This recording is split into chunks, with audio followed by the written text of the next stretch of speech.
Hello and welcome to the BSR Grand Tour here at Mid-Ohio for round 4 of the season. I'm Sam Fitzpatrick, and alongside me is Paul Smith and Sam Kumo on the cameras here live on Apex Racing TV. Paul, this is a unique circuit, I think. I like to call this one like the American Hungaroring, I think, because you got elevation change, you got lots of tight twisty corners, no easy overtaking spots, and plenty of elevation change. It's a really unique challenge to the drivers. Yeah, good evening everybody. It is a tough track to overtake at. It's a tough track to get your car set up right for as well, as you mentioned.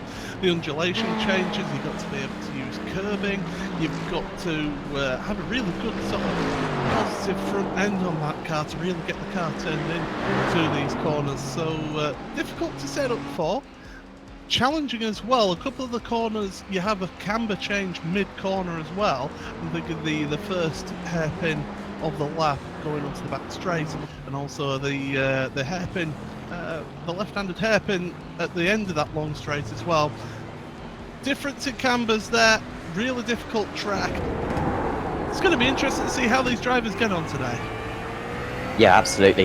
In the championship standings, the two Youth Energy drivers, Anwar Smith and Richard Gafencu, are leading the championship. Anwar Smith passing his teammate in that last round at Montreal when he scored a race victory and a couple of podiums, I think, as well. Josh Thompson's been ultra quick, as we know, and he's in third position at the moment. Steve Leverley in fourth with Michael Abdoka fifth. And then it's Reeve Cullinan, after a really good Montreal round, moves up into the top six, and that top six crucially qualified for the Showdown, and the Showdown will be the final 3 rounds of the season, and because that's what these drivers will care about. Kip Stevens, Scott Malcolm, Colin Robinson and Anthony Jacobson on the fringes of that championship, also of that top 6 at the moment. But of course, Paul, this is a kind of prelude to the World GT Championship tomorrow, and this is great preparation for the drivers. And currently, Josh Thompson at the front of the at the top of the standings, and he's going to really fancy his chances, especially seeing that BMW should be pretty handy around here. You would imagine so, but it does tend to have a little bit of understeer, does the BMW, and yeah, anybody who's running in this series, who's also running the World GT Championship, which of course you can see here on Apex Racing TV tomorrow night, you know, they've got a little bit of a one-up on everybody else, like myself, who's not taking part in this tonight. But you know, it's a track that not many people really go to that often, so. How much you know about it? Well, it's going to be open to debate, but it's going to be a tough one, and people are going to maybe just throw moves down the inside and try and make some moves here. But tell you what, rolling start round here could be interesting. Yes, absolutely. So you say that as though a standing start would be completely trouble-free, but I don't have that same opinion. I've done touring car races round here on a standing start with a 60-car grid, so I know what it's like to start around the final 2 corners. Oh, far too well. Josh Thompson starts from pole position in this one with Richard Gafencu joining him on the front row. Next, Michael Abdoka in third with Anwar Smith fourth. Steve Leverley starts in 5th with Michael Gray in 6th. Next, Richard Warmingham, Jamie Ayres, Chris Daines and Colin Robinson starts in 10th with Lee Demon, Season 1 champion, in 11th. And Scott Malcolm, Max Wright, James Underhill, Reeve Cullinan, Anthony Jacobson, Jared Jewell, Stuart McFadden, Lee Woodburn and Carl Hardy, rounding out this 20-car field. Just got a few more cars to prepare for this one. But yeah, we've already talked a little bit about the challenges for the drivers, but of course the championship as well, Paul, you need to get into the top 6, and of course you've done a few of these BSR leagues, I think, and yeah, just qualifying for that top 6, it's kind of a difficult balance, because at one point you need to, you know, score as many points as possible, but at the same time, you know, you don't need to necessarily win a lot of rounds. The consistency is going to be the most important thing. Yeah. Consistently scoring good points is what you need to make it into a showdown, but you also need to get the odd wins as well to be able to give yourself a good chance going into the showdown when the points effectively reset. So consistency is key, making sure you score in each and every round, don't get yourself any DNFs, don't get yourself knocked out the race.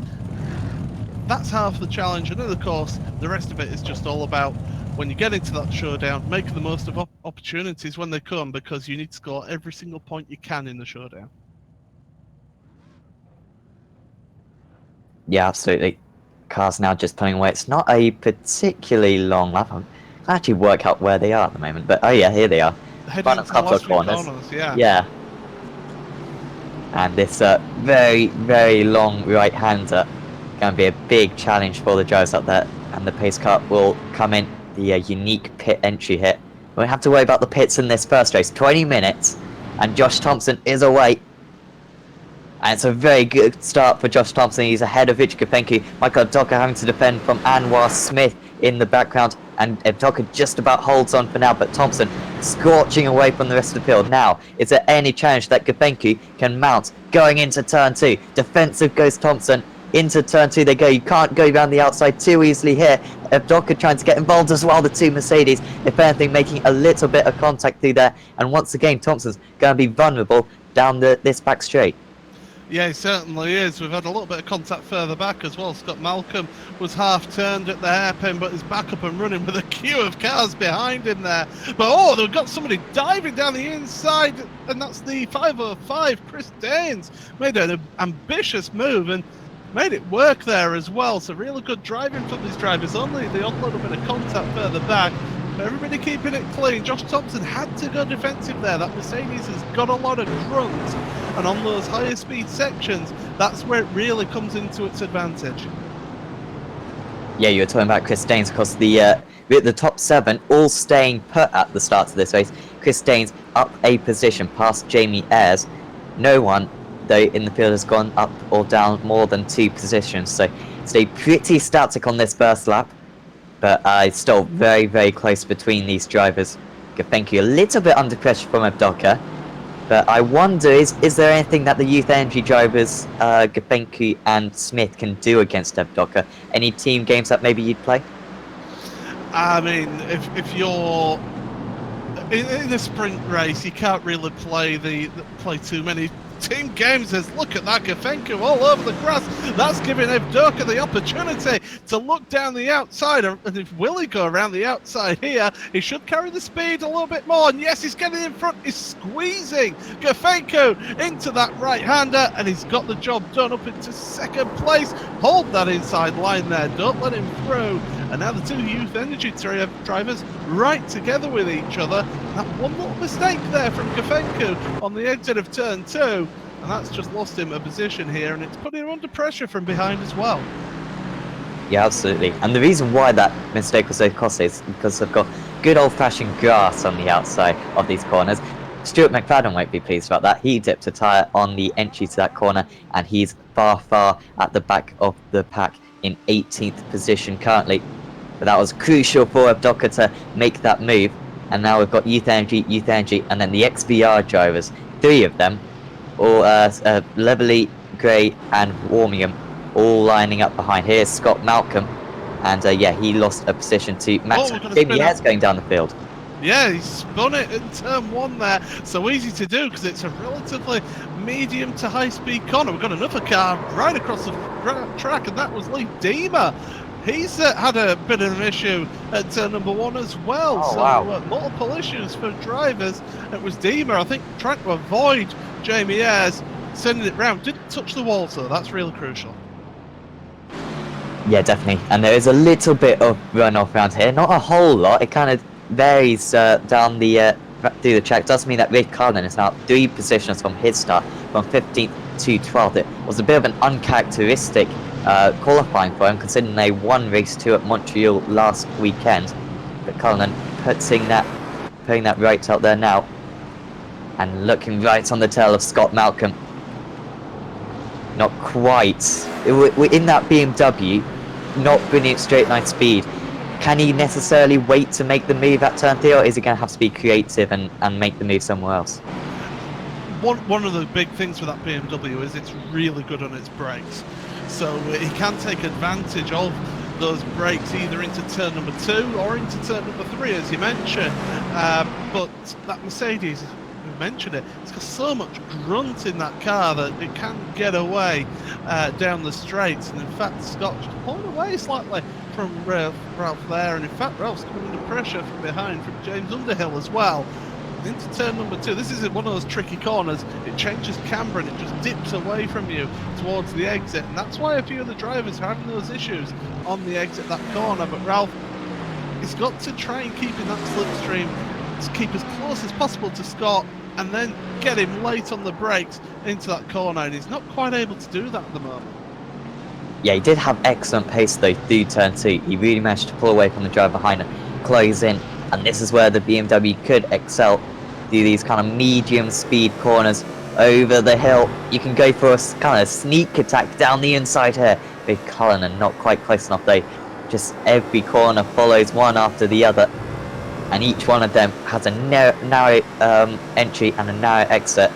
So difficult to get the moves around here. Little bit wide now for Malcolm, although I think that's just his racing line. Of course, Malcolm managed to get his first ever win in the BSR TC back on Thursday, and he was very delighted with that. If anyone saw the interview, he was absolutely chuffed with that performance. But unfortunately, down in 11th at the moment, maybe could be dangerous with the reverse grid for race 2. But hanging on quite comfortably at the moment against Cullinan. I think if I've had to wait 530 odd races to get a win, I think I'd be delighted with it as well. Here comes Underhill looking down the inside of Cullinan now. Not going to be able to get the move done on the inside. Cullinan's run wide. That's going to allow Underhill through there. Nice easy job done for him. And well, he's looking forward towards Scott Malcolm now. Yeah, and Jared Jules isn't too far behind either in that Ferrari. Almost wider than the circuit there, that Ferrari. It's absolutely huge, especially around here, compared to the BMW. Very small in comparison. The Ferrari so far not converting that size into pace. Not making the move at the moment. Further up the field, Gafenki still under pressure from Smith, but actually Abdoka cruising away from Richie Gafenki seemingly. And yeah, the man who started it on the front row of the grid, Abdoka, currently 5th in the championship, seemingly very comfortable there, still keeping the pressure on Thompson out in front. Yeah, he's sort of matching Thompson. Well, not that last lap he didn't match Thompson, and was 3/10 slower, but you know, he's really trying to keep the pressure on, trying to keep him honest. But it's a 2.1 second gap to Josh out front. And the thing is with Josh, he doesn't need to push too hard. I mean, we've seen him guilty of that sometimes in the past when he's trying to get through the field. But when he gets out in front, he can control that pace to how he wants. And if he just saves himself, doesn't push too hard, if the drivers behind get closer, he can just step it up a gear and really just pull out that gap again. So he's controlling that lead. He's doing exactly what he needs to do at the moment. Yeah, he's driving very measured at the moment. Measured, not necessarily a word you'd associate with Josh Thompson. But I did see him actually win a race on Friday. Shouldn't really advertise other channels, but certainly go on the GSRC Facebook page, and he won a race by 1,000th of a second. It was insane. The other car, I think, was actually ahead across the line. But, you know, just the way that the ping works and whatnot, it was absolutely incredible, that finish. Yeah, 1,000th of a second, absolutely incredible, especially on road racing. But he's far further ahead than that currently. Steve Leverley still putting the pressure on, but Mercedes versus Mercedes, all these guys, they don't really have any ideas how to make these moves. Yeah, I mean, when you've got so many of the same make, I'm just looking back at Scott Malcolm actually, because he's coming under serious pressure from Underhill. Underhill was looking to the inside of turn 2 there, getting it done, but you feel that Scott's maybe just holding up these two behind him now. But, you know, when you've got so many of the same make of cars, you've got the same strengths and weaknesses.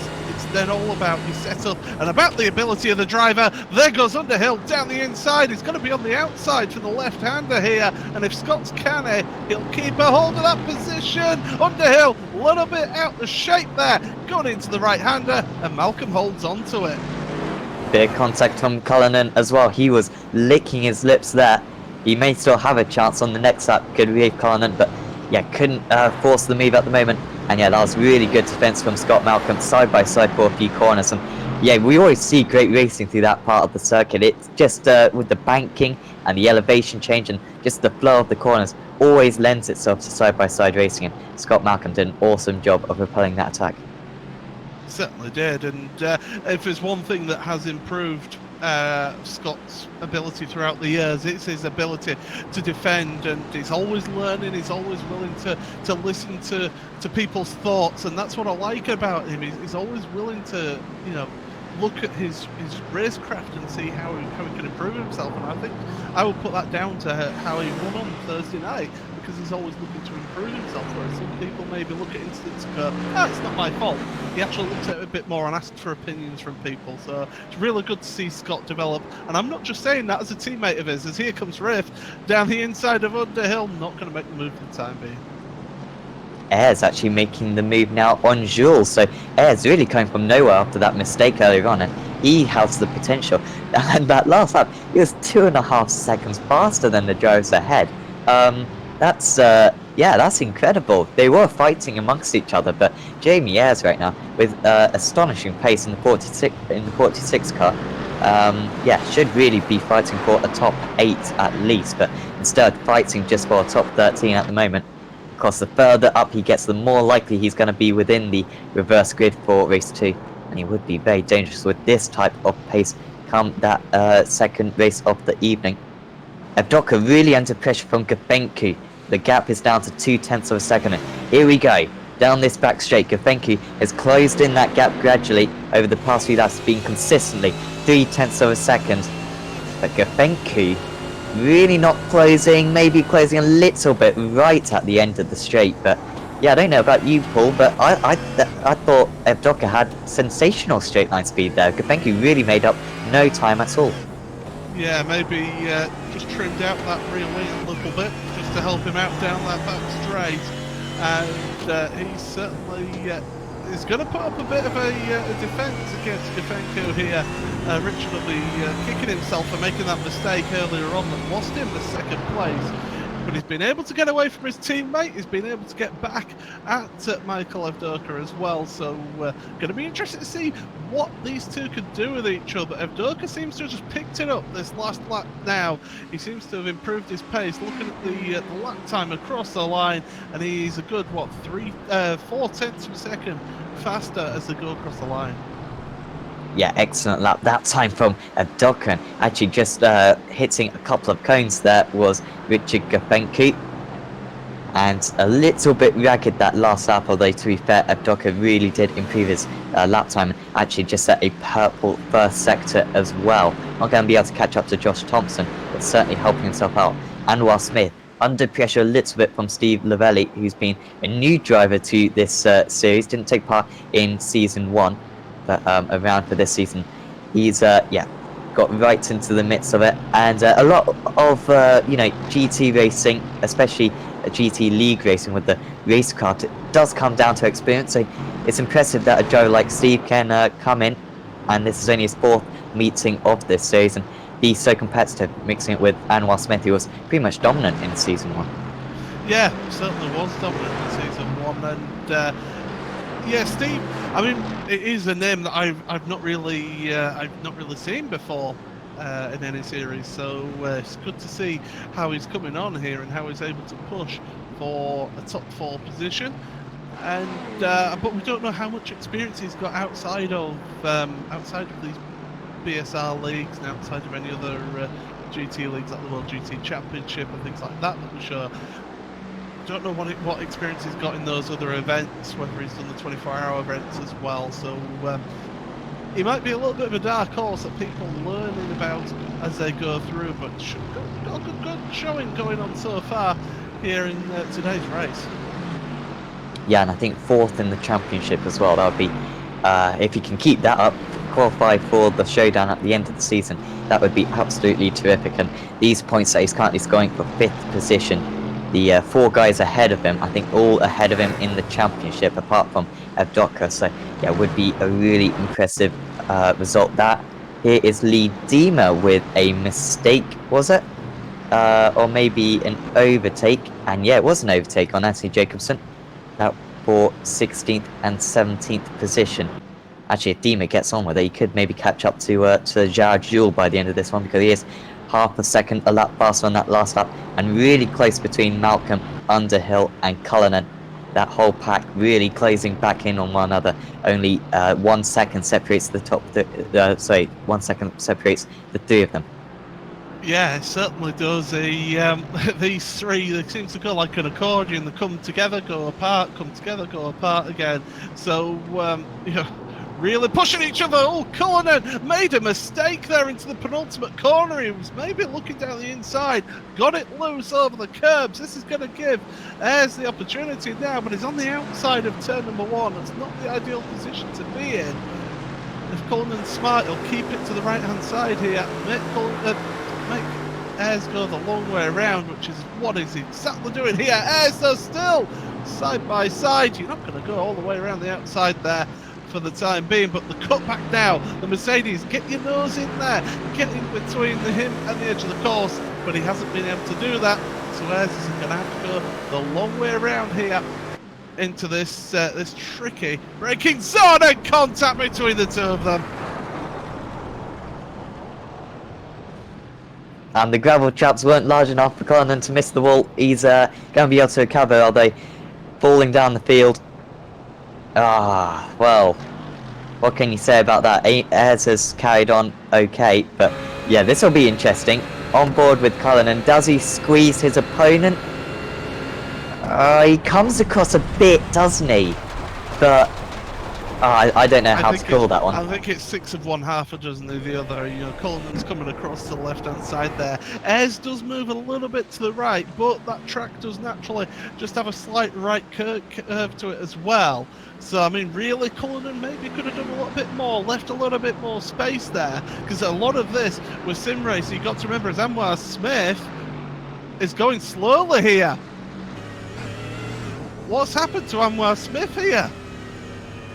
Is he out of fuel? Fuel, yeah. He's not picking up the revs.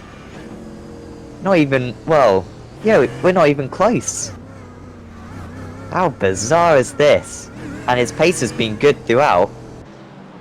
I don't know why he's still going, to be honest, because he's going to run it well. Has he got technical problems? Now I can hear from the engine noise on board. You can see that his revs aren't going up above like 6,000. I don't know, actually, he's done okay now. I think he might have some technical problems here, because it seems to be intermittent, doesn't it? Yeah. I think he's maybe got it's hardware some problems. pedals. Yeah. Wow, this is a nightmare for Anwar Smith. He was doing so well in that race as well, up in 4th place. And so far it's dropped him down. He's not going to the pits. He's got 2.5 minutes remaining in this one, so he just wants to get a result out of this one. Does mean that Max Wright is now at 4 positions. The big gainer out there, Max Wright, he's up into P9, and if Smith is back up to full power, there you go. He's shaking the wheel about, and yeah, that does really prove your point. I think that there was a hardware failure, either with his steering wheel or maybe his pedals, or maybe it was his PC or something. But with the way that the revs were going up and down, I have a feeling like it may have been like a throttle pedal issue. But he is back going now. But that top 5 looking very likely now down into P10. Yeah, it's never a good time to have a problem like that happen, and I've known that occasionally myself. So every sympathy there for Anwar, because he was on for a good result there for the Youth Energy team, but it's going to affect him championship-wise. But he's still in a point-scoring position, and he's still in a solid point-scoring position as well. So it's not an overall disaster. But it's certainly not how he would have wanted today to have panned out in this first race. Yeah, absolutely. Could be a blessing in disguise, of course, the reverse grid. He'll just be hoping that it's not like a 9-car reverse grid. That would really stick salt into the wound. Although, he's trying to amend that right now. Right on the tail of Max Wright. Can he look to the inside? How interested will Max Wright be in this battle? got a little bit of a gap to the drivers behind it, but as we've seen earlier on, battling around this circuit can cause issues. Here's Anwar Smith. He couldn't make the moves on his teammate earlier on. Can he make the move on Max Wright? He's going defensive, maybe leaving himself a bit open here, but Smith not confident enough to go for it on the brakes. And we will have one more lap after this. So he's got time as Anwar Smith, but yeah, he's got to be fully committed to that move. Yeah, and if you've just had a problem with, say, like your pedals, the last thing you want to do is throw it down the inside, and all of a sudden that problem will kick in again, and you've got no brakes, and you wipe out the guy in front because you will be found at fault. Oh, that's a great excuse, though, isn't it? Oh, my brakes failed. Oh, I've heard that one a few times. Oh, right's gone off. Oh, and he's just kept it going though, as Max. And he's still ahead. Scott Malcolm's still ahead of James Underhill as well. Really good defensive driver from Scott. But while we look at those, one man who's had nothing to do really, he's 4.5 seconds ahead of everyone. It's Josh Thompson. Yeah, he's only got about a third of the lap to go. Shows how much time Anwar Smith, of course, lost. Not just with his hardware issues, but also just on pace, because Josh Thompson has been absolutely faultless so far, flashing the lights. Probably knows how he's on camera. Here's Anwar Smith. Can he make the move on Max Wright? He's not close enough though. Going into turn 3, not nearly close enough. But Josh Thompson is going around the final corner here, and he's going to take another victory for this season. Josh Thompson across the line, and that's a fantastic drive here at Mid-Ohio. Takes away the race victory comfortably ahead of Michael Evdoka in second place. Can Anwar Smith get the move on Max Wright? I don't think so. Warming's going to hang on. Here is Smith. He's running out of corners to get it done. Oh, we've had an issue as well for Lee Deemer. He's been involved in an incident, and I believe that was the Ferrari, and it was Jared Jewell who got involved with that, and Deemer ended up in the wall. Not a good day whatsoever for Lee Deemer, and here it was. So a little bit of contact beforehand, and oh, you don't want to go side by side through here, and yeah, that's the elevation change, and that's a hit with the ball. I think that's understatement of the season. You don't want that to happen. No, you don't. But he's crossed the line now. Really good first race, that one there. Well, you think that's good. Usually, race 2 is carnage. If anyone saw the Montreal round last time, certainly check it out. We've also got a highlights video on the Facebook channel and Facebook page. So certainly check that one out. It was absolute insanity. But in this race, Josh Thompson takes away another race victory. I think that's his fourth of the season, I think, and first of the evening. Michael Evdoka, a really good performance from him in second, with Richard Gavenku in third. Then Steve Leverley leading his teammates Michael Gray and Richard Warmium across the lines. A good day for XBR. Then it's Chris Daines in 7th with Colin Robinson in 8th. A little bit under the radar for Colin, but that's a really good result for him. Max Wright hung on against Anwar Smith in the closing stages. Scott Malcolm was hanging on for the entire event. Brilliant defense from him, as we saw last Thursday when he won the race in the BSR TC. James Underhill finishes in 12th with Jamie Ayres in 13th position. Then Charles Jules, Anthony Jacobson, Rafe Cullinan in 16th. He must have had an issue because he fell quite far off in the end. Lee Deemer with that issue late on, and then Stuart McFadden was 7 laps down, with Lee Woodburn and Carl Hardy not taking the starts. Sam, I think we have the reverse wheel for the second race of the evening.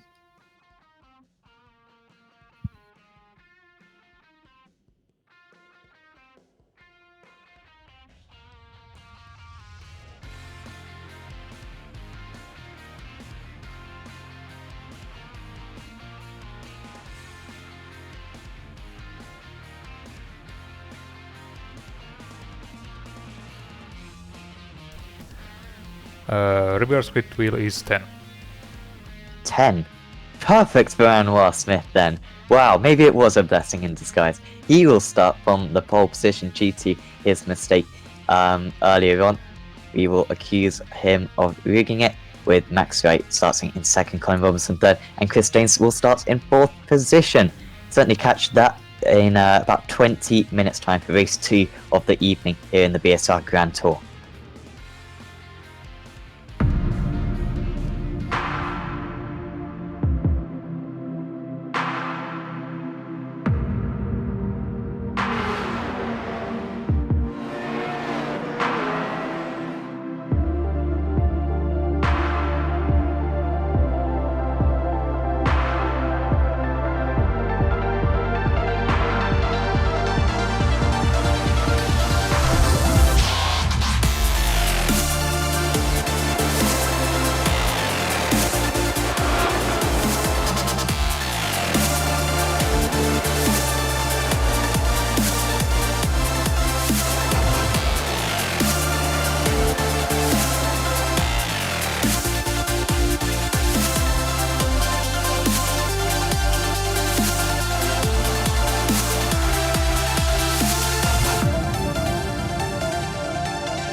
iRacing.com is a sim racing game that combines a true-to-life racing experience with an online community of virtual racers from all over the globe.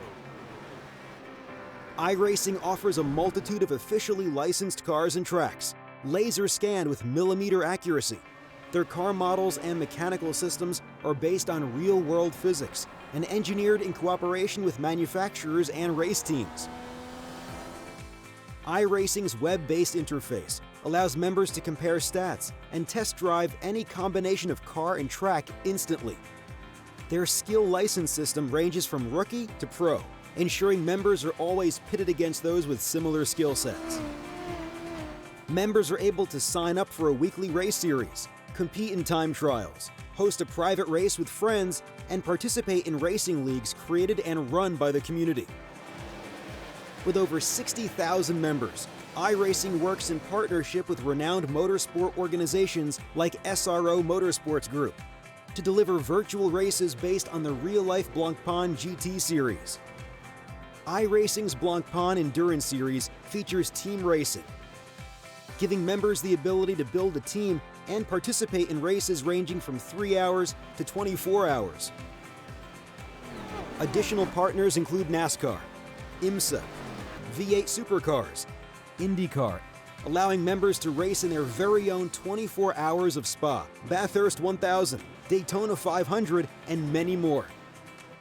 iRacing.com, delivering the most authentic racing experience short of getting into a real race car.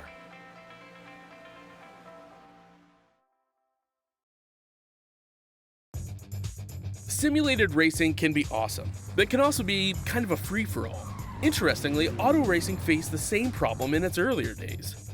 Whether it was on the back roads, the beaches, or the city streets, the racing was fun.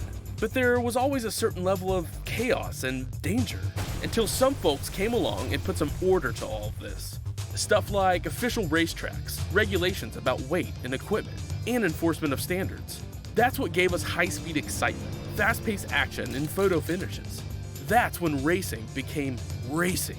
The guys over at iRacing.com have made the same transformation in the world of sim racing. Sure, they've got the most accurate tracks and realistic cars out there, but that's just the start. See, iRacing analyzes the performance and results of each driver in every race, so you can be sure you're always placed in races where the competition will be tight, and that those reckless drivers who ruin it for us all are kept in the pits. Not to mention that with over 45,000 active members already in their vast community, you can find races day and night, so you can always get in on the action. You can even join a league of your favorite series. And since updates are always automatic, you don't have to worry about software and can focus on the track. Zip up your fire suit and check out iRacing.com.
Welcome back to the BSR Grand Tour live on Apex Racing TV. I'm Sam Fitzpatrick, and alongside me is Paul Smith and Sam Kumo on the cameras, and we are about to get ready for race 2 of the evening.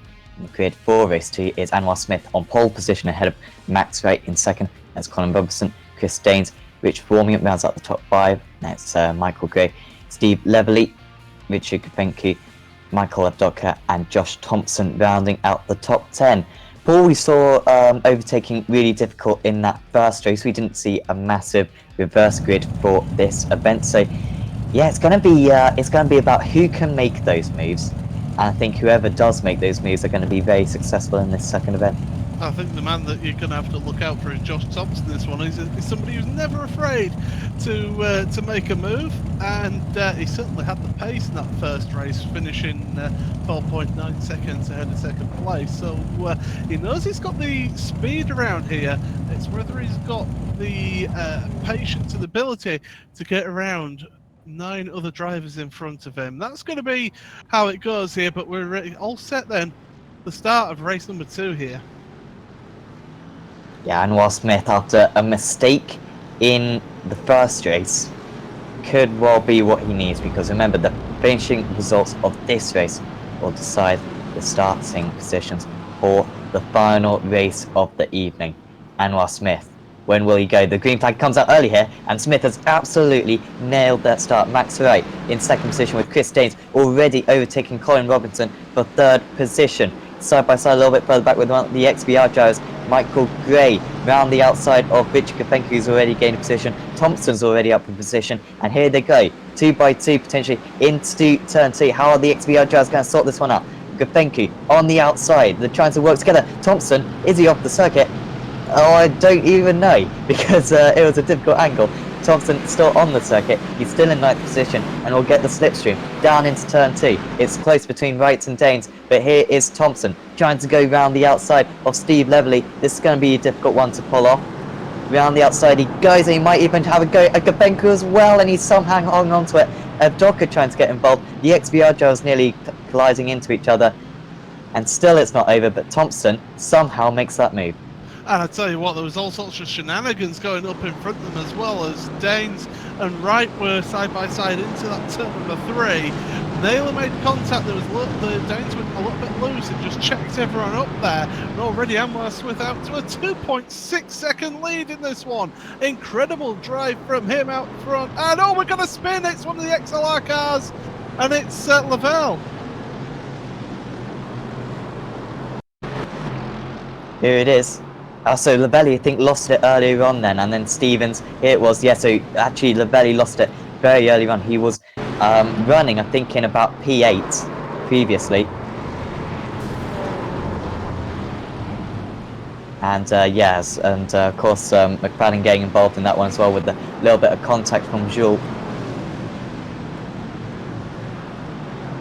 He was earlier on in the lap. Sorry, this is yeah, back live again. Side by side with Underhill and Jamie Ayres. Ayres, with the mistake in race 1, really cost him. You wonder whether he would have been on pole position if it weren't for that mistake, but he's trying to put that to immense now. Underhill down the inside, going into turn 3.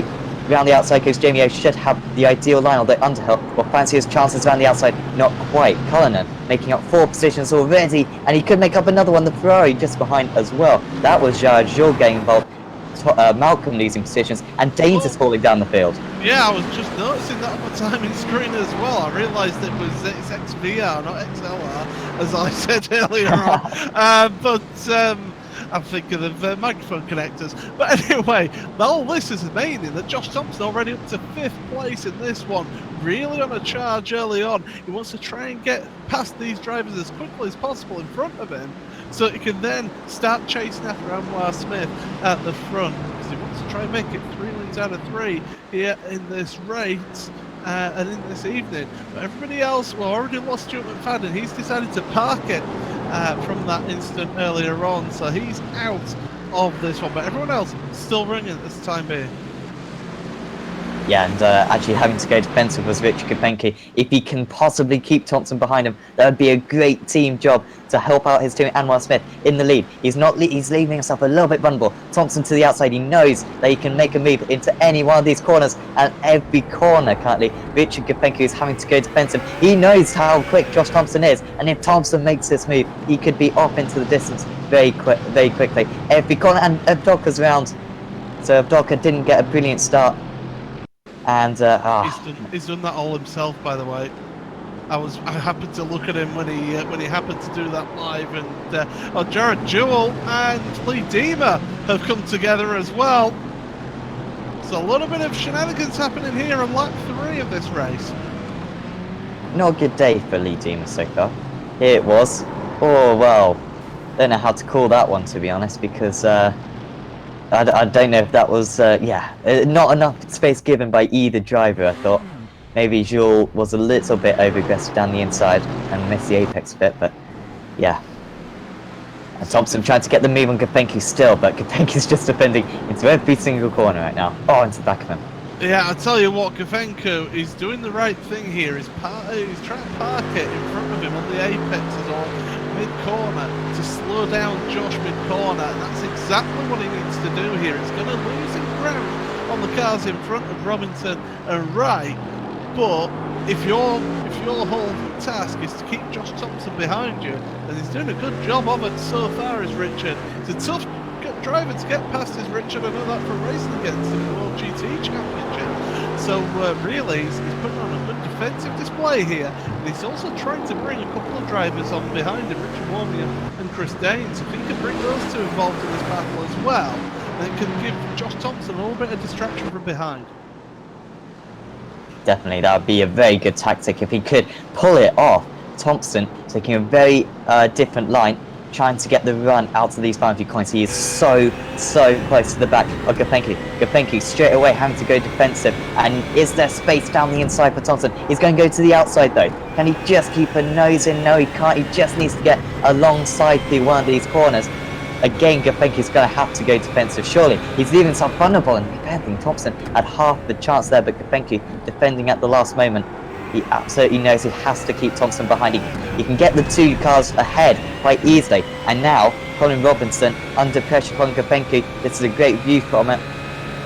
And Kopenke around the outside of Robinson, and going through as well is Thompson around the outside as well, and he might be able to get the two of them. He might have a chance at Kopenke, not quite, but Colin Robinson there, one mistake, 2 positions lost. Yeah, absolutely, and I thought maybe Josh was going to take advantage of Robinson and Kopenke being side by side and to give him that opportunity, but Kopenke now already onto the back of Max Wright, and this one is slow on the apex. The back end is getting a little bit squirrely. Here comes the rest of them behind, as I mentioned, Warmian and Daines getting involved in this one as well. So we've got a 6-car train here, all battling it out for second place in this race. Kopenke trying his best to get past Max Wright. We saw how difficult that was to happen in the first race. And here comes Thompson, looking to the inside, not the room there because of the pit wall being there, but he's going to try and hang it out around the outside. This is his best opportunity. Carry that speed all the way into the next corner. A little bit of rubbing going on here, but into the next corner they go, into that hairpin, and Thompson has got the job done finally. Brilliant move from Josh Thompson. It's not over yet though. You tried to go to the inside, and Kopenke, if anything, maybe just too concerned about that, and Thompson managed to go around the outside. Now, Kopenke, can he get him on the brakes into turn 3? Nearly goes into the back of Thompson, and you feel as though if Thompson can get past Wright very soon, then he'll be off into the distance. Maybe not be able to catch up to Anwar Smith, who's 7 seconds clear of these guys now, but at least would be a comfortable second to the end. Yeah, certainly really good racing going on here with these guys coming through the field. And well, here's the opportunity there for Thompson. He's looking Gafencu down the inside, the sweeping right-hander. It's a tricky part of the track to do this, and I tell you what, he's done a brilliant job there because he's got Max between him and Gafencu now. That is excellent overtaking opportunist, and well, now he's going to try and waltz away. You look at the lap times of them compared to the leader. Last lap 18.4, Josh Thompson 19.4, considering that he overtook 2 drivers on that last lap. He's now going to get the hammer down, but 8.4 seconds in just under 12 minutes is going to be a tall order, as here comes Gafencu now on Max right. Yeah, I thought he's going to be able to make that one up, and Gafencu making that move stick on Max right. Robinson and Warmium side by side. So Warmium, who's won a few races in this series, from the lead, Warmium is often unbeatable, but maybe they're taking not in his comfort zone. But right now, can he make the move on Colin Robinson? There's contact just ahead as well, I think, and off the circuit. They're all over the place. Gafencu off the circuit, Wright's off the circuit, Dane's off the circuit. Yeah, Wright and Gafencu got into each other there, and I think Chris Danes just spun in sympathy with that one. So, yeah, not being a good day for Chris there, and he's dropped right down. He's still trying to get himself recovered here. He's down in 17th after all of that. He was in about 6th or 7th place going into that. Complete misjudgment, wasn't it, by Max Wright to go into the rear of Gafencu like that. And actually, yeah, Max Wright trying to let Gafencu back past, I think.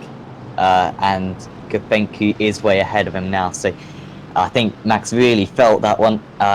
Didn't do it deliberately, of course, and kind of tried to apologise as much as he possibly could to his rival. But yeah, starting on the front right, and he's a long way from that now. Ray Conlon started from 16th position. He's a long way away from that as well. He's in 9th now. I'm looking for a move from James Underhill. Yeah. Oh, it's really close between Robinson and Gray, sorry.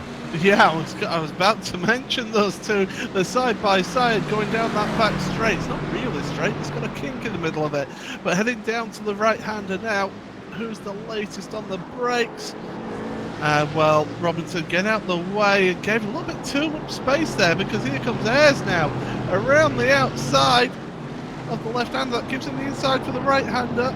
They're slowing each other up, going side by side through here, as shown by Gafencu getting onto the back of them, but Ayres finally makes that move stick. Oh! Into the back of Robinson goes Gafencu now. Well, I was talking you can make a sneak attack into that corner, but you really need to be, yeah, it's so difficult. You haven't seen a move like that for this whole race. Gafencu trying to pull it off there, and Underhill off the circuit, being overtaken by Cullinan. Underhill off the circuit and loses 3 positions down into P11. Looking at the lap times up front, by the way, 18.5 from Antwell Smith, 17.9 from Thompson. We've got 9 minutes remaining in this race.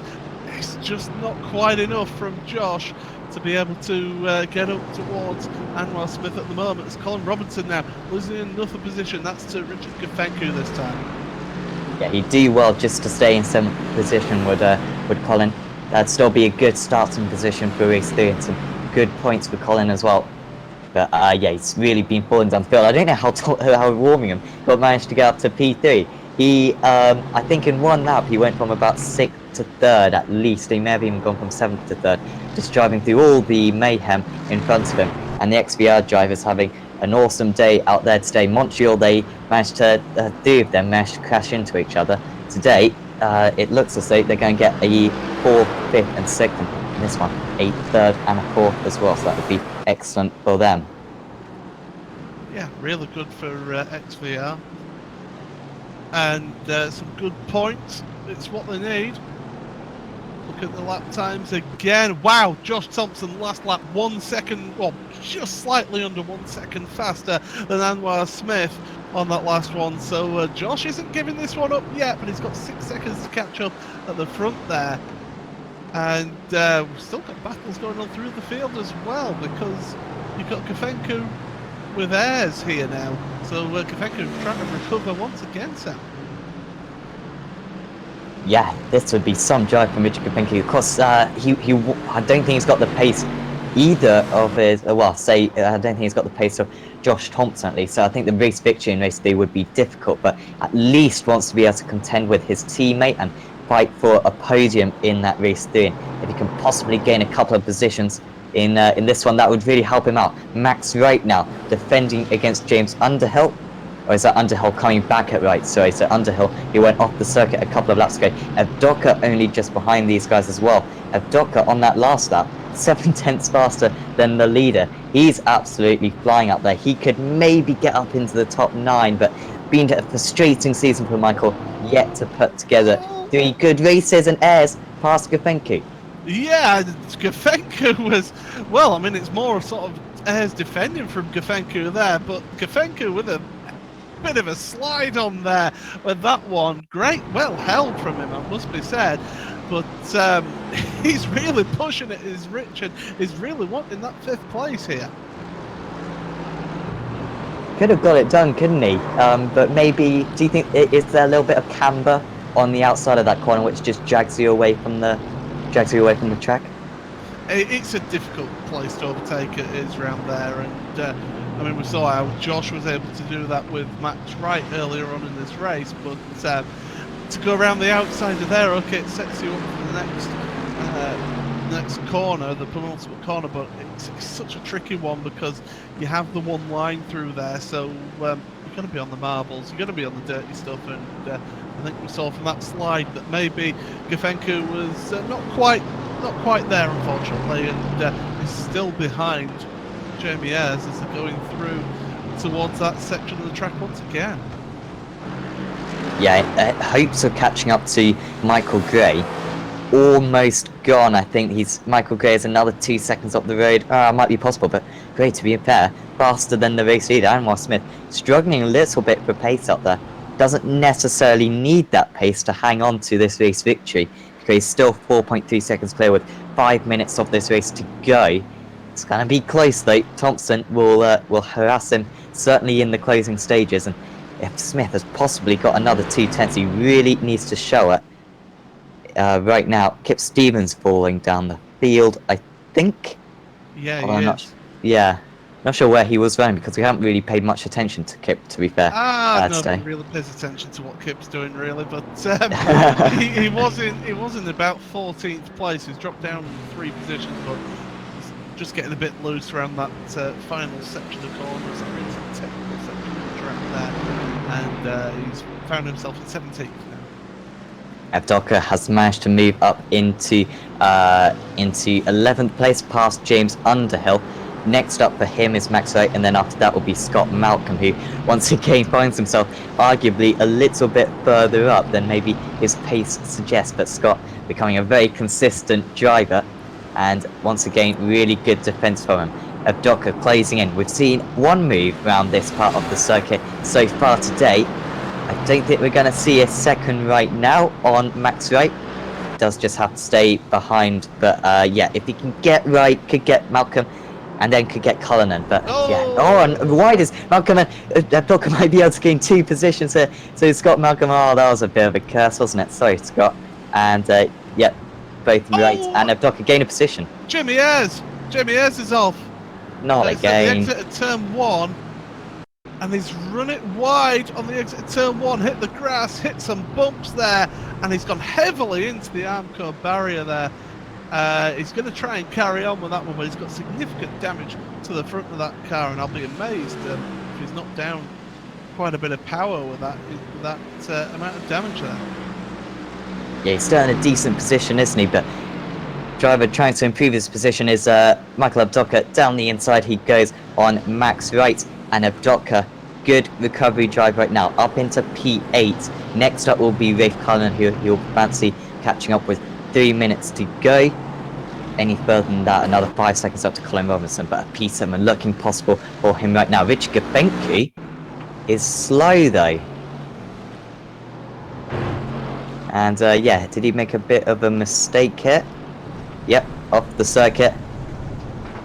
Oh, that's painful, isn't it? When you get onto the outside, onto the grass at a corner like that, and you just lose so much time, even though you just dipped a wheel onto the grass.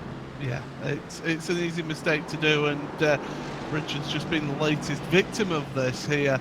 And we've got 2.5 minutes left. There's 2.5 seconds between the two leaders at the moment. I just think Anwar Smith is going to be able to hold on to this one, but what a drive from Josh. He's trying everything to get to the back of Smith in this one. But it's further down where all the action is, and Scott Malcolm is coming under pressure once again, this time James Underhill. Yeah, Underhill trying to go for the move into turn 2. He's not close enough down here, is he? Maybe he would have been better just to stick on the racing line, trying to get Max's attention. I'm sure he's got that. And yeah, looking for any which way to get past Max right just ahead as well. So yeah, Malcolm going to be lucky to stay in P11, I think, right now, with Steve Leverley also closing in significantly behind. So should be an interesting three-way scrap to the end of this one. It should. Leaders across the line, so we're going to get 2 more laps in this one. 1.6 seconds is the gap, and the thing is, once Josh starts getting that slipstream, he'll really sort of reel him in, especially down the back straight. Michael Gray is keeping his teammate honest in this one as well, down 3rd and 4th places. So it's not over yet between those guys. And yeah, close backline all the way through. Michael Abdoka now from Rafe Cullinan looking into turn number 2. And he's going to try and go and carry it all the way around the outside. He can do it. We've seen 1 or 2 drivers try it. He's maybe trying to get the cut back here, Sam. Yeah, he's got a little bit of a better run on the power slightly earlier. But it wasn't a perfect run, but now he has. And he's closing in, not too much damage on the bonnet of that Mercedes. Around the outside goes Michael Abdoka. This is where he made the mistake earlier on. No mistake this time. He makes the move on Rafe Cullinan, so up into P7, and that's a good recovery drive from him now. Gap in the lead, 0.8 of a second, and he's got an entire lap, Anwar Smith, to survive this one. He's just started the final lap of the race, lap 16, and contact between Underhill and Malcolm. And yeah, that move doesn't work, does it? I was looking at that rejoin actually from Scott, but yeah, it was a late move from Underhill there, and you're always going to have that happen when it's a late move there. Scott had committed to the corner, and away he goes. I'm just looking at lead battle. We're on the white flag lap. As you were saying, 0.8 of a second, 0.7 of a second now between them. That last lap, Josh Thompson was 0.9 faster, so he's going to get to him, but it's not going to get past him as Anthony Jacobson is around as well, and that's on the exit of the last corner. Oh, and he's hit the wall again. Better clear that one up before the leaders come round. So not a good one for Anthony, but Anwar Smith is a couple of corners away. Does Josh Thompson have anything to offer? He's running out of corners to it. The gap was up at about 8 seconds at one point. It is down to about 0.3 now. But Anwar Smith has got this one just about in hand. He will cross the line for race 2 of the evening to take the race victory. Really good drive from Anwar Smith. Perfectly driven, pulling away early on, and he just about had enough pace to hold off a charging Josh Thompson in the closing stages. Warming has hung on against Great with Gafenki 5th, Robinson 6th. Let's see if there's any battles out here. Ayres trying to fight back against Leverley. It's clearly Underhill's had a bit of an issue up there. Underhill's just lost a position to Lee Deemer, and Underhill has got a big issue up there. Is that fuel? It's accelerating. Oh, he's fine. He's going again. He's laying past Malcolm. Yeah. Yeah.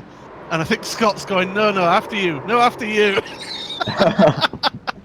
How very British. James nearly got the pair of them. Scott ended up losing out that position by 100th of a second there. But how awfully British of the both of them.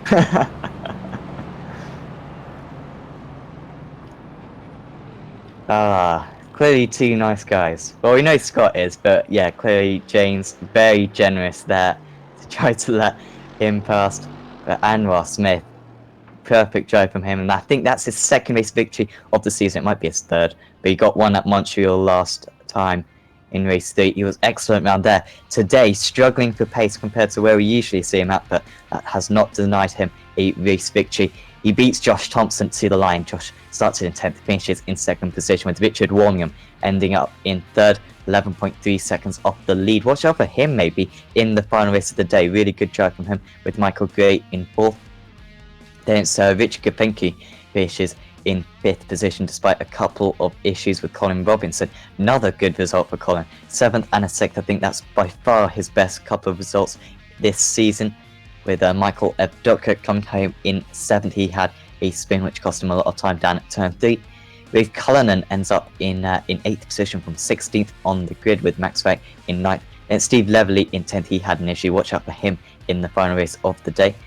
Jamie Ayres ends up in 11th, with Lee Dima in 12th, beating James Underhill, and Scott Malcolm separated by 100th of a second. And then getting in between the two of them was Chris Daines. He ends up in 15th though, from 4th on the grid, with Kip Stevens in 16th. Then it's Jajul, Lee Woodburn, Anthony Jacobson and Stuart McFadden down 15 laps. The final race of the evening will be or the starting positions for the final race of the evening will be judged on the finishing results of this one. So it will be Anwar Smith on the pole position, with Josh Thompson in 2nd place. We will be back in about 15 minutes time for the final race of the evening here at Mid-Ohio.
iRacing.com is a sim racing game that combines a true-to-life racing experience with an online community of virtual racers from all over the globe.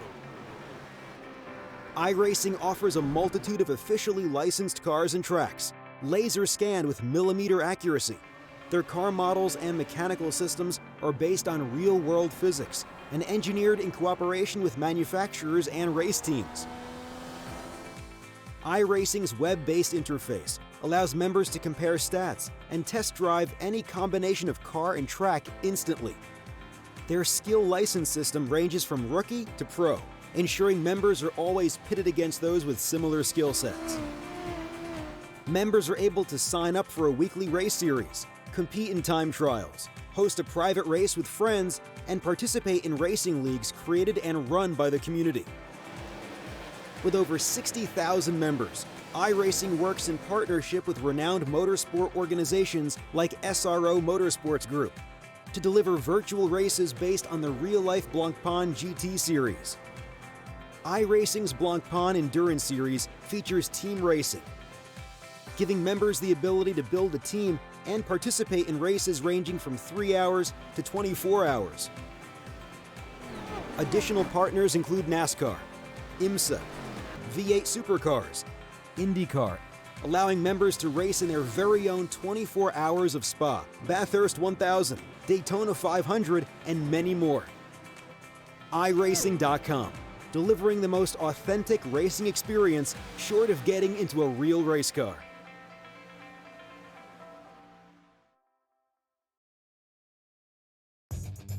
Simulated racing can be awesome, but it can also be kind of a free-for-all.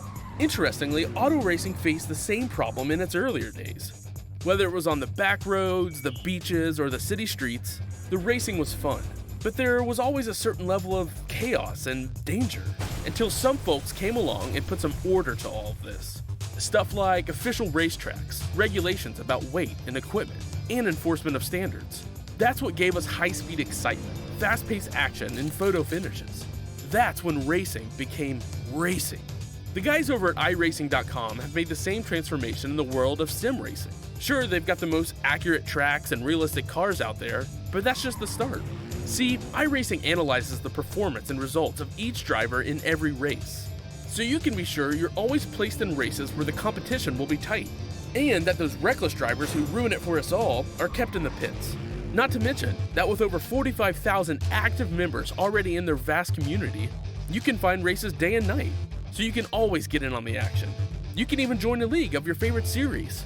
And since updates are always automatic, you don't have to worry about software and can focus on the track. Zip up your fire suit and check out iRacing.com.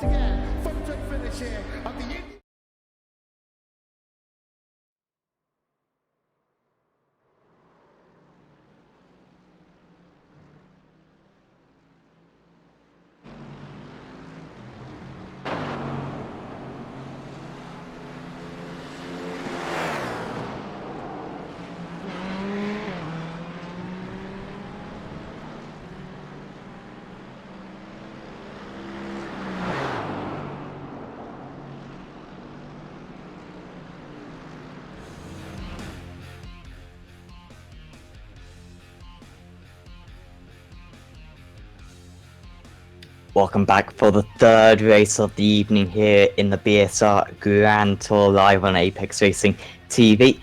I'm Sam Fitzpatrick, and back alongside me is Paul Smith and Sam Kume on the cameras. And we are just gridding up for the final race of the day. Josh Thompson starts on the pole position ahead of Jared Jules in second position. Oh, so something's happened with that. Jared shouldn't be that far off, but apart from that, Smith should be on pole position. Yes. Okay, Jared Jules starts in second though. Let's see if they sort this one out. Anwar Smith in third with Michael Docker fourth, and it's Jamie Ayres in fifth. And it's Richard Warmingham, he should be starting in third. Steve Leverley, Colin Robinson, Richard Gafenku, Lee Diemer, Chris James, Max Wright, Kip Stevens, Rick Carnan, James Underhill, Anthony Jacobson, Lee Woodburn, Scott Malcolm, and Michael Gray rounding out this field. I don't know if we're going to do an extra formation lap or something. Fortunately, we haven't got Michael Abdoka around for this one. But yeah, a bit of a bizarre one. Right, good luck, guys. That's all I'll say with that one. I'm sure Jared hasn't taken the start. Yeah, I'm sure Scott Malcolm won't be happy being so far down the order as well, considering he finished, 13th, 14th last race. But anyway, looks like we've got a start of a race here. Yes, it's going to help out Josh Thompson, obviously. He will lead them round, just like in the first race. Michael Abdoka right up there, and there's already a spinner. It's Abdoka and Smith. Smith, yeah. Oh, no, great start, but yeah, haven't lost too much time, those two. Smith hanging on currently. Jamie Ayres is up into second position, and there's more contact, again involving Abdoka, and we've got a lot of cars involved in this one. Cullinan, Jacobsen, Danes, the big loser, and also Max Wright as well in the background in the Ferrari. Can we restart this one? that's what a lot of people will be asking for in this one, I think. But that was what Chris Danes that got involved in that one. He's already parked it up, and I believe he's going to be maybe calling it a day for this one. It's not been a good day for Chris, it must be said. But we've still got a race on. Tom's in the lead, Ayres in second place. So what happened to Abdoka then? Because he was up there. Oh, he got spun in the final corner. Oh, of course, yes, he did. That tells you how warm it is in this room here. But he's already making his way through. He's trying to recover back now, and I'll tell you what, he'll be making a beeline for Anwar Smith here. I don't know if you can see Michael's line. He cut about half the circuit, and I was wondering why he was going so slowly. But I think that's the reason why. And Richard Kapenki off the circuit as well. No one of the front. Oh, and that's clumsy from Richard. I don't know whether that's clumsy or whether that's intentional. That was, yeah. I don't know what Richard was thinking with that one. He was spun by the XVR driver, so yeah, that had nothing to do with. Or whether he's whether he's got damage and he's not realised how much damage. Oh yeah, it is, to be fair. Yeah. He turned the wheel, to be fair, and just didn't go anywhere. Yeah, no, I'll come back on my initial thoughts on that one then, and yeah, it looks like a bit of damage on that car, and he's not realised how much there is, and he's just gone straight into the side of that car. But a messy start to this final race here, when you consider the first two races went off relatively cleanly, and all of a sudden it's that third race syndrome. Everybody wants to get to the front as soon as they can. It's a 35-minute race, guys. Calm it down. You've got time in this one. Yeah, it's twice the length of race you ever do, Paul. So, you know, it's like an endurance event. Yeah, they really need to, yeah, I don't know what the reason for all these incidents are, but yeah, maybe one incident breeds another one, and maybe a couple of drivers are a little bit frustrated that they're starting low down the field. Scott Malcolm, oh, he's been on the defence all day, unfortunately, and, well, I say unfortunately, he's been above maybe where his pace should be. He started in 18th position, currently running in 8th.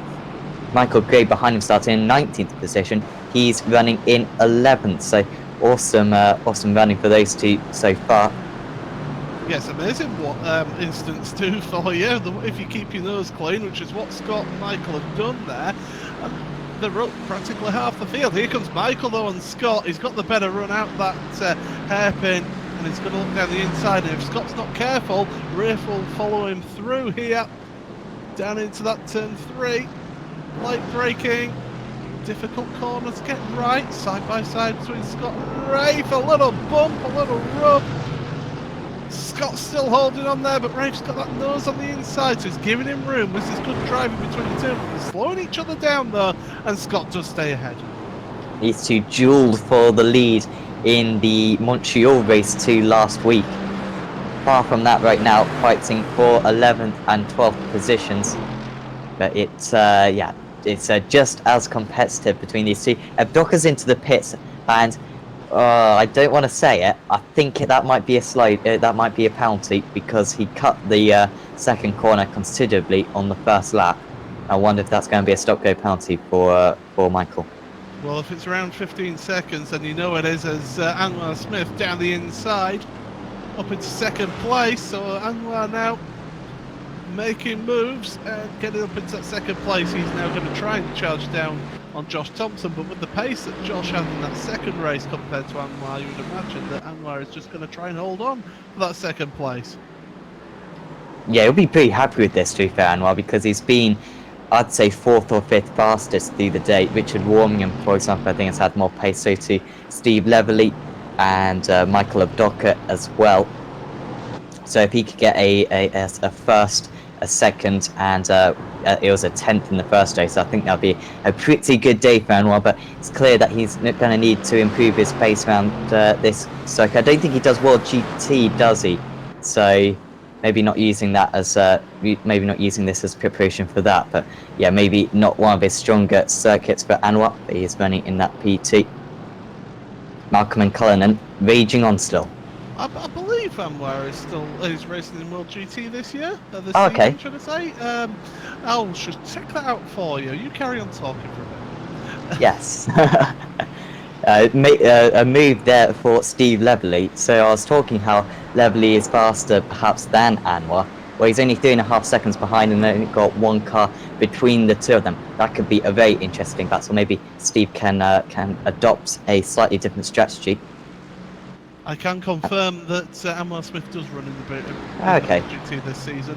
As Lee Deemer has been into the pit, stopped and then come out again. So I wonder if he had a little stop-go penalty for him. Maybe a corner cut somewhere or something like that. Or maybe an overtake underneath the before the green flag. Who knows? But he's been in and out of the pits again. Well, usually the fuel lasts for about half an hour, so I think he should be okay to get to the end of the race. So I think that's just a very extreme pit stop from Lee Deemer, because it was only 4 seconds for him. Because fuel usage around here is incredibly low. I've seen drivers in 45-minute IMSA races do a no stop around here, and it really can benefit you, despite the pit lane being very short. Michael Gray fighting against James Hunter. Gray up 12 positions. Incredible from Gray. We haven't really touched on him too much, but yeah, he's gained about 4 positions in the past couple of laps. Yeah, he certainly has. Underhill got a bit squirrely on the exit of that final corner. He hit the curb hard and it unsettled the car. Did a good job to keep it out the wall there. And Gray, yeah, as you say, up a ton of positions in this one. As we were saying at the start, 19th he started, now up into 7th place.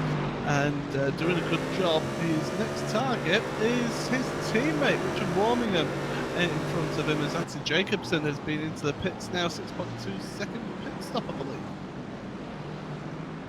Yeah, Jacobson back out onto the circuit now, clearly just wanting to fix that damage. The drivers do get a fast repair out there, so should not. So basically, if they get a bit of damage, they may as well pit early on. Just to confirm, Michael Abdoka, he did get a penalty for that track cut. It wasn't really a corner cut, so it was a track cut. And he lost, actually, he was stationary for 32 seconds in his pit stop. So he could, well, he's only 3.5 seconds behind Jacobson right now. So he could maybe finish in the top, maybe top 12 if he really puts together a good race. But yeah, that's been absolutely ruined for Michael. I'll be frustrated with that. A positive day to start off with, just like yesterday in the Euro V8s, but yeah, races 2 and 3 not working out for him. Yeah, certainly not worked out at all. Looking further, a little bit further up the field though, we've got Scott Malcolm is battling with Kip Stevens actually. Looking at those two pretty close together, and there's Rafe Cullinan there in and around that, and James Underhill. So 4 cars relatively all close together here in this battle. So certainly worth keeping an eye on those guys, as I believe Lee Woodburn has had an issue at the final corner. No, he just went slow. He's been going slow for a little while. So yeah, I don't know what that's about, but yeah, he pulled over to the side, down the pit straight, and in fact he took a tour back to the pits. Yeah, so it seems to say that's going to be Lee's days done, and that means Jared Jewell didn't take the start, but Lee Woodburn, Richard Gabenke, and Chris Daines all out of this race already. Richard Warmingham's in, so he's kind of the first of the front runners to come in, and a little bit of damage potentially on that car as well, and maybe doesn't want to hold up his own teammate, Steve Leverley, sorry, not Steve Leverley, Michael Gray, who would have been right on his tail very imminently. Yeah, and that's smart from Richard. You know, you get to a point where you can fuel it up, not have to sit around for too long, also get that fast repair done, as you say, you can get that free repair done in this race. And out he comes, out the pit lane there, and away he goes to carry on in this one. Nice gap that he's come out into as well. So this is another thing with these pit stops. Send a postcard to that Apex, please, Richard. But this is the thing with these sort of incidents. If you end up with a little bit of damage there, and you can see, right, I'll take that repair early, sort of got as clean a car as possible for as long as possible, and get yourself a bit of clean air as well. You can just put lap after lap after lap in. So that's really good riff. Conan starting to put the pressure on James Underhill here. Yeah, Cullinan's been quick today, hasn't he? It wasn't a good qualifying for him, starting down in 15th in the first race, but he was still making some overtakes in that first race of the day. And then, unfortunately, started, I think he made a mistake later on in that event, but then rose the field. I think went from 18th to 9th in the second race. He's looking strong here in the third race. Started down in 14th position, up into 8th. He's looking for 7th. Down the inside goes Rafe Cullinan. Not quite close enough, but he needs to be careful. That BMW so good on its brakes, and we'll see so close to the back bumper now of James Underhill. This the battle for 7th and 8th. Cullinan, will he have to go to the outside? Will Underhill cover this off enough? They've got Stevens just behind. Cullinan to the inside in that BMW, but he's not quite confident on the brakes enough. And round the outside goes Underhill. He'll have the inside for the next one, but Cullinan so much more confidence out there, and he should have the inside for this next one. Still Underhill's not giving it up, and could be side by side up the hill. No, it's not. And Stevens down right onto the back bumper of James Underhill. Underhill, he's shown good awareness there to just slot in, because if he'd have hung it out a little bit wide for too long, then Stevens was going to get involved in that one. But Underhill, his line has been a bit questionable at times. He's not really using the full track width. I noticed it at the start of that last lap of turn 1. He barely got anywhere near the curb on the outside of the corner, so he's not carrying as much speed as he possibly potentially can do.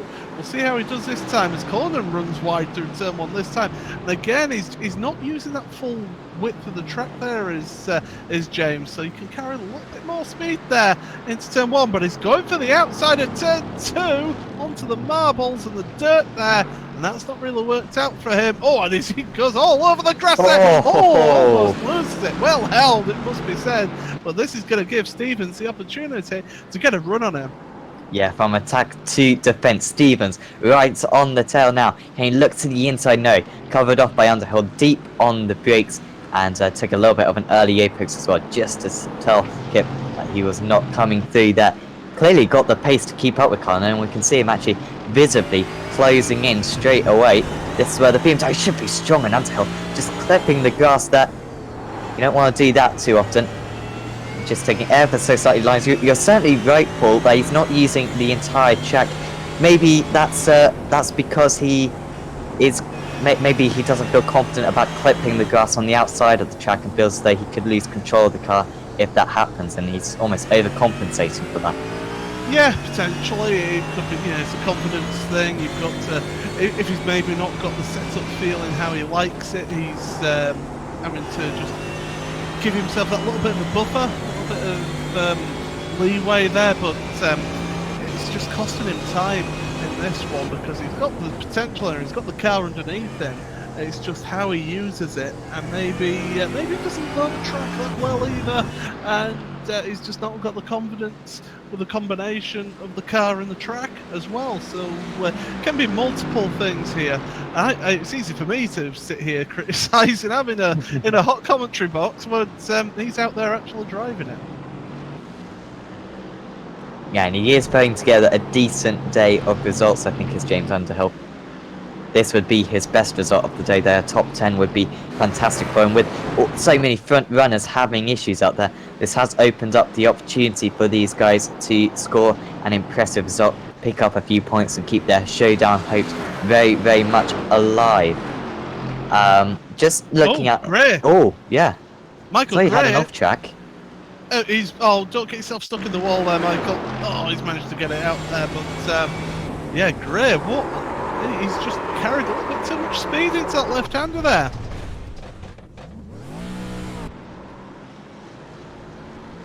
Having a really good run out there was Michael Gray.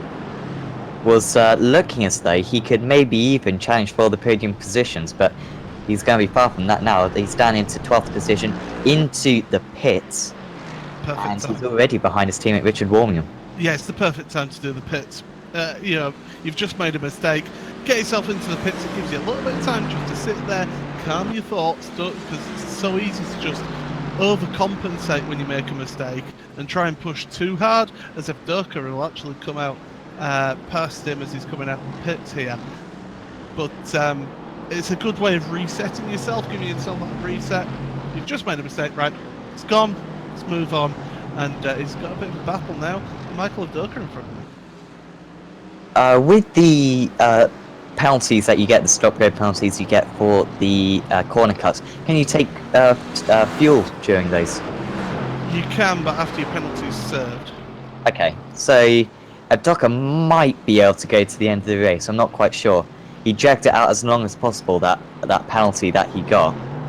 And yeah, it'll be interesting to see if he can get to the end of the race, because if he can, a top 5, I say a top 5, maybe a top 6 would definitely be possible for him. If not, then a top 12 would look quite distant. He is just ahead of Michael Gray. That's not going to be easy to keep behind, especially if he has to do a little bit of fuel saving. Out in the lead, Josh Thompson, of course, a long way out in the lead. 12 seconds clear of the rest of the field. In a class of his own, half a second lap faster on that last one, ahead of Anwar Smith, who is having an interesting battle against Jamie Ayres. 2.5 seconds, just opened up that gap recently, has Anwar Smith, but that one should rage on with Steve Leverley running in 4th, not too far behind either. Really competitive for 2nd, 3rd and 4th, and then a little bit further behind is Colin Robinson.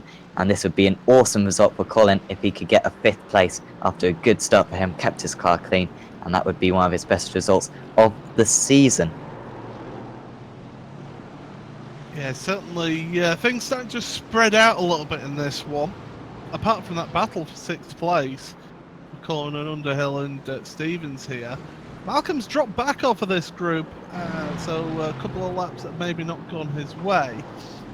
Now, as Robinson comes into the pits to get his pit stop done here. Now, if you're if you're Underhill and you feel that you've got the pace of Rafe, do you pit early, get yourself a little bit of free space, and put in a few laps that when Rafe comes in, you can jump in the pit stops? Is that a good idea for him, maybe, if he feels he's faster? Could definitely be a good plan, yeah. And at least he has got a bit of clear air now. Doesn't have to worry about the Kip Stevens just behind and James Underhill just ahead. So yeah, could be a good ploy for him. Gets a bit of clear air, and yeah, it'll be interesting to see if he can jump those guys in the pits, because we'll have more fuel. They won't be changing tyres obviously in this series. Dima and Malcolm were side by side. Malcolm's just had his pit stop, as we've seen on screen, and Malcolm's trying to get the run out the corner now on Lee Dima as they head down to the right-hander. They're side by side. Can Scott make that move stick? The answer is yes, he does. Good driving there from Scott to get the cut back on the exit of turn 2.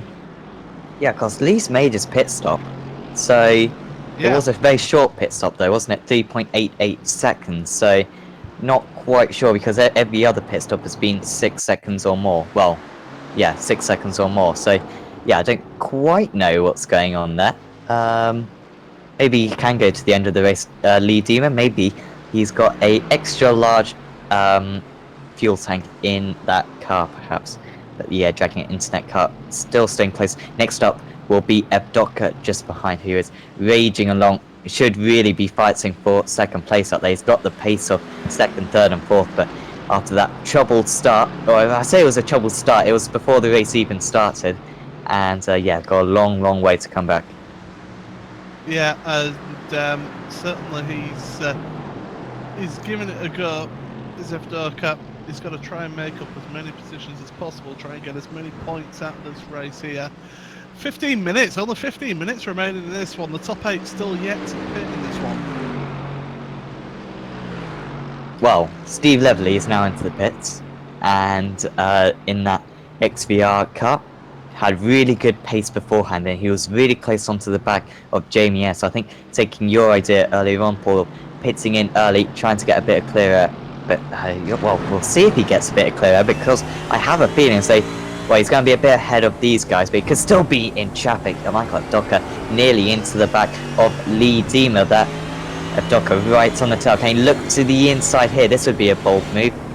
Just sits in behind for now. Leverly came out behind Stevens, so could have a bit of traffic in future laps. Evdoka still right onto the tail of Lee Dima. Certainly is. Yeah, as you mentioned, Leverly able to come out. He's got about 2.5 seconds, so he's got enough of a gap that he can get a good couple of laps in here before he gets involved with Stevens. But Stevens yet to pit, so he'll be hoping that Stevens pits in the next lap or two, so he doesn't get in his way. But this battle here, as we're mentioning, Dima, Evdoka, they can't be separated, and Evdoka really is pushing hard. All three of these cars have made a pit stop in this one so far, so they're all battling for position. And Evdoka, mentioned earlier, making that recovery drive, looking to the inside, and well, Lee's just let him by there. Yeah, I reckon, I must say, I think Lee's probably got an extra pit stop to do because he was very courteous against Scott Malcolm, wasn't he? And again, very kind to Michael Evdoka. We'll see how he reacts to Michael Gray. Already, Evdoka just cruising up to the back of Scott Malcolm, and right away he's in passing range.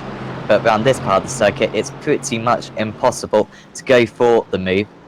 Evdoka, after this, he'd have to catch up to Robinson, who's a further 10 seconds up the road. So a decent result as possible for Michael Evdoka, and that showdown spot is not certain yet.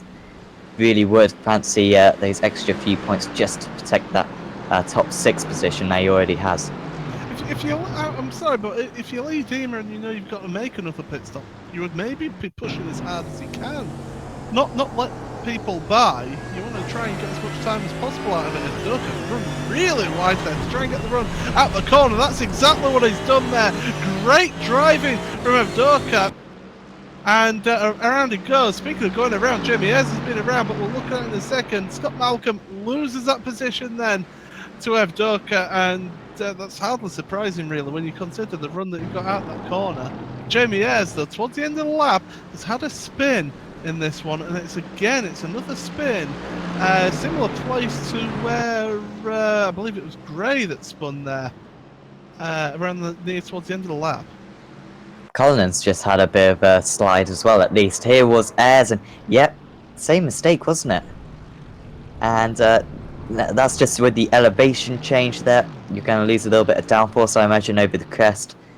And Ayres losing out. And did he come into the pits? He's staying out there as Jamie Ayres. Bit surprising because you'd think maybe pit, let the tyres cool down, let your mind cool down, like Paul was saying earlier on. But no, he stayed out. And that pretty much gives up that P3. Evdoka, he's got Kip Stevens just fresh out the pits. We've got an XVR car bouncing all over the grass. Evdoka's managed to get past Stevens there, who was fresh out the pits. And I don't think he was going to put up any battle with Evdoka really anyway in that one. But he's got Underhill. James Underhill ahead of him is his next target in this battle. So Stevens and Underhill, good timing for their pit stops, because that meant that Lavelle was able to keep some clear space in front of him, and is able to keep the charge on, because you look at Lavelle's times, he's quicker than the 3 cars in front of him. Only Josh Thompson in front is quicker than Lavelle. Yeah, he's been quick throughout today, hasn't he? Steve Lavelle. And yeah, he's got 2.5 seconds to catch to Rivkani, who of course still has to pit.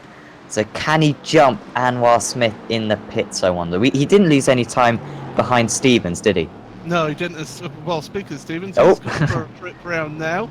I think he might be cornered. And do you know what? It's that turn again, that left-hander. Carried too much speed through there. Just made slight contact with the wall, but Kip has decided, you know what, that's the end of it. Another car that's out is Michael Gray.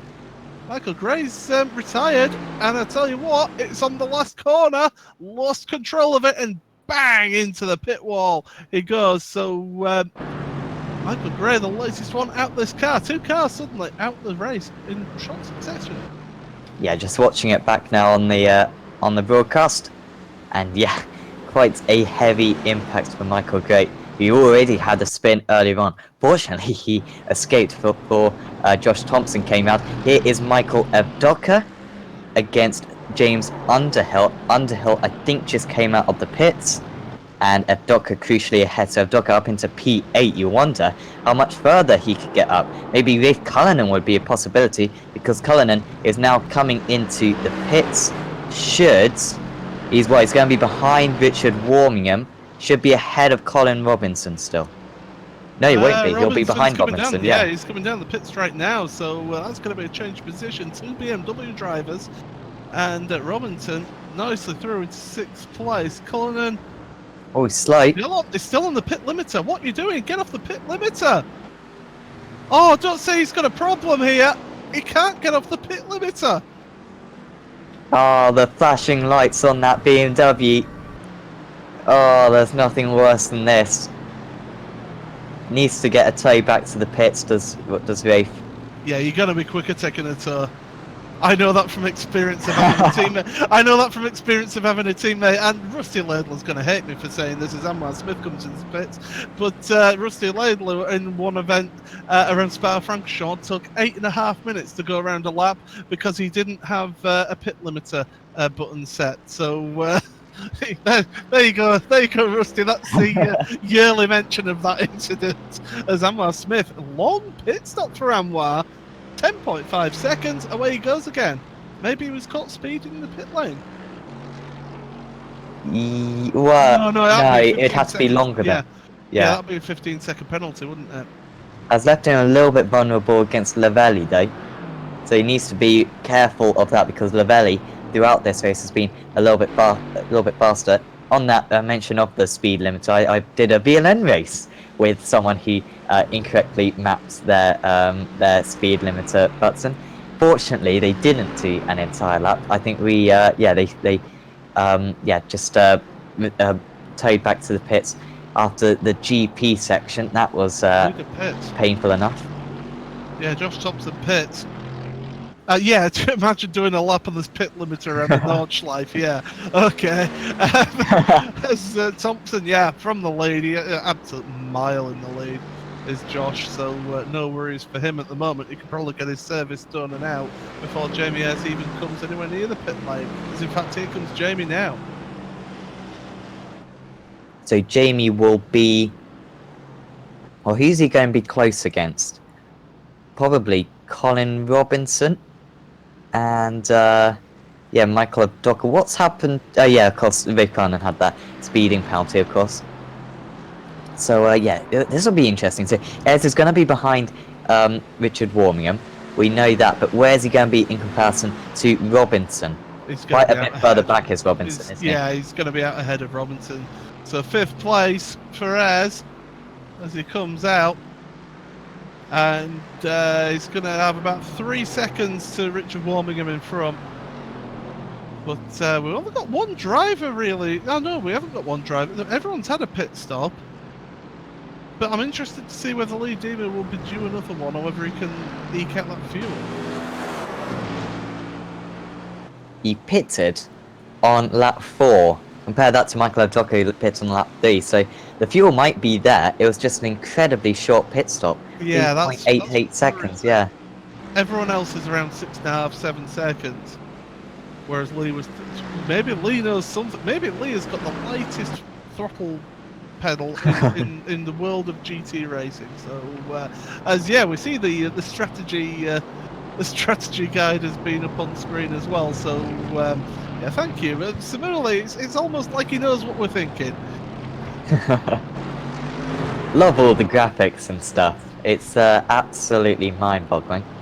Thanks to Antoine Higlin's dad, Pascal Higlin, for helping us out with that one. Scott Malcolm defending against Lee Deemer. Malcolm, I keep on repeating him myself, but he is just defending right now. And still a P9 from 18th on the grid would be a fantastic result. Actually pulling away from Deemer just at the end of that lap. He's got 2 seconds to catch up to James Underhill. That last lap he was 1/4 of a second faster with less than 5 minutes to go. So he's looking both ahead and behind, because Max Wright is also closing on these guys half a second well, say half a second, 3.5 tenths faster than Lee Dima on that last lap. I'll tell you what, the more seat time that Scott gets in these GT cars, especially the Mercedes, the better he will get, that's for sure. But you could tell that he's doing a really good job of his defensive driving. Make still a little few mistakes that he'll want to iron out of his races here today. But certainly he's done a good job of moving through the field, and as I say, keeping his nose clean when a lot of others have had incidents in this race today.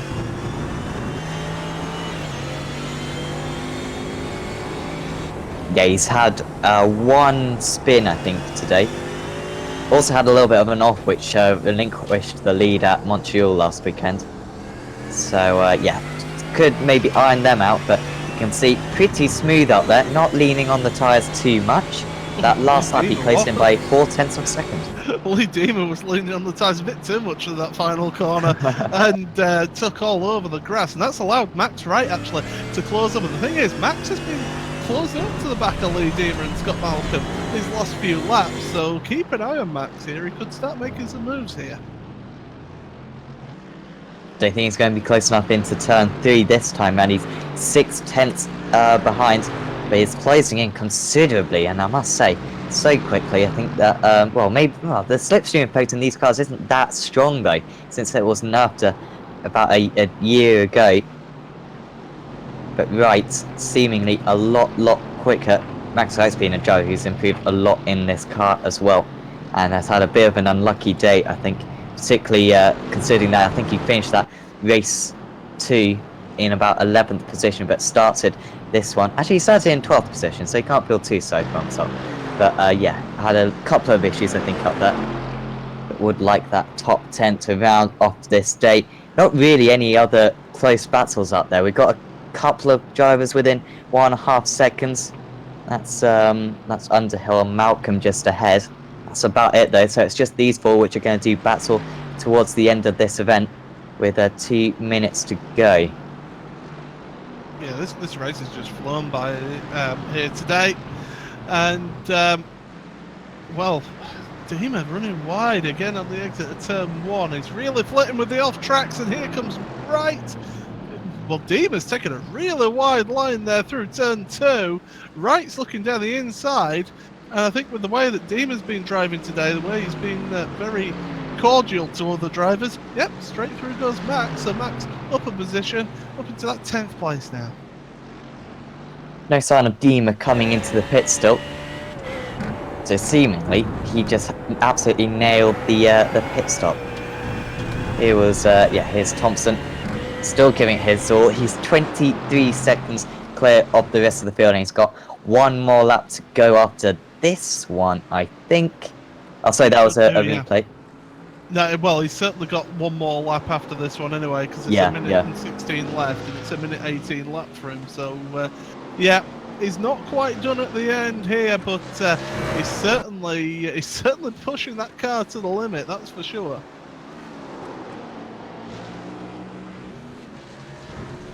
Yeah, consistently faster than the rest of the field. I think you'd be hard pushed to find a lap where he wasn't faster than the rest of the field. Yeah, Lee Dima's into the pits now. Ah. Wasn't quite enough for him. It's very slow down here, isn't he? It's almost run out of fuel. Oh, there he goes. There he goes. Stop now. Should only be a short stop. Away he goes again. But that's lost him. But he's going to lose enough of place, because here comes Rafe now. And that's down to the last of the runners. 13th place for Lee. It was looking promising early on, so maybe he was looking after his fuel when he realised that maybe he didn't have enough for the end. But we should be on the final lap now, Sam. Yeah, I think so. If it weren't for him running out of fuel down that pit lane, it would have been 2 places higher. But there you go. Jacobson and Cullen, to be fair, have had their own issues out there, so I don't think Dima can feel too sorry for himself. But Thompson, with just a few more corners to go now. Second half of the lap. It's been absolutely impeccable today. Hasn't got the triple race victory that he kind of well, I don't know if he craves it that much, but it would be an awesome achievement if he could achieve that at some point this season. He came ever so close to winning race 2, and I must say, this to date, these performances have been his best performances of the season. He's going to be looking strong in the World GT tomorrow. Yeah, thanks. But to date, Josh Thompson crosses the line to take the race victory for race 3 of the evening here at Mid-Ohio. A long way back will be Anwar Smith in second. And I would say let's go to a battle. There's not really any wheel-to-wheel battles out there right now at the checker flag. But yeah, of course, Paul, I don't know if you've actually done one of these races before. But I think with the reverse races and the slightly random grid for that third race, provides great action, and I think Mid-Ohio, despite being a difficult track to overtake round, I think that just added to the racing today. Yeah, I mean, I helped out Alex last year on one of the broadcasts from Monza, so I've done these, and of course did one of the broadcasts as well towards the end of the Showdown last season as well with you and can't remember who it was in the commentary box with us, but yeah, so I've done a couple of these GT Series races, and it does provide some good action as the last few cars coming across the line there. Max Wright, the last of the lead lap runners, across the line there for you. Yeah, and that means that we can go through the final standings. Josh Thompson takes his second race victory of the evening. A first, a second, and a first for him today. Anwar Smith will be really pleased with that, considering there was a poor race 1. He got on pole position for race 2, brought it home to the race victory, and then finished in this race in second place, despite maybe not being the as fast as he sometimes is, but still very good points for Anwar, helping his Showdown chances. Steve Leverley, that's really helped his Showdown chances. A really good performance from him today in third, with Richard Warmingham possibly his best day of the season in fourth. Then it's Jamie Ayres finishing in fifth. He had a really good day. So too did Colin Robinson in his BMW in sixth. Then it was Michael Evdoka, good recovery. Joe couldn't quite get the move on Colin in the closing stages. He ends up in seventh, with James Underhill in eighth. Scott Malcolm started in 18th, finishes 9th. Good day for Scott, with Max Wright in 10th. It's Anthony Jacobson 11th, 1 lap down with Rick Carnan with that pit limiter issue. You wonder whether he may have been able to get a top 5 if it weren't for that in 12th. And it's Lee Deemer 13th after having to make an extra pit stop. Kip Stevens finishes in 14th after an accident. Michael Gray in 15th. Lee Woodburn 16th. Richard Kapenku 17th. Chris Daines 18th. And Jared Jewell unfortunately could not take the starts. Hopefully we'll get a couple of interviews, and we have Josh Thompson with us now. And Josh, well done out there. Almost was the chip pull this evening. Wasn't quite close, but certainly probably your best evening of this season. Yeah, so close really. Bit of a shame. But no, yeah, really good evening overall. Finally got on track after the dismal Montreal, I'd say, on my half. Made a lot of mistakes, so bounced back from that. Done quite a bit in this car now this week, so yeah, I'm feeling quite good in the car lately.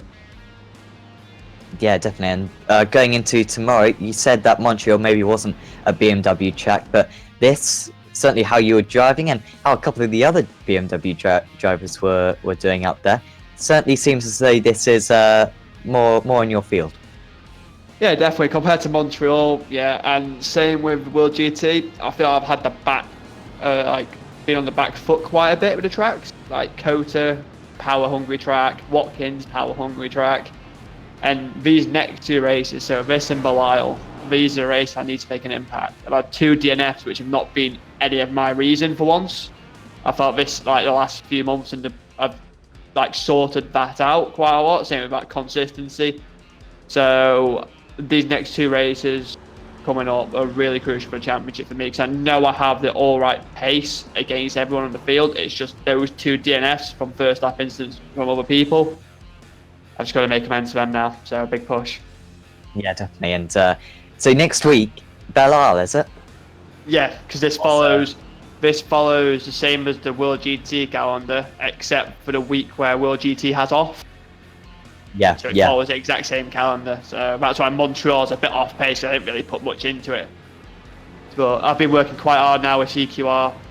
This week especially, I've managed to start using BRS and stuff like that. So I've just been doing laps and laps and laps, just helping those boys out to get us up in the championship as well.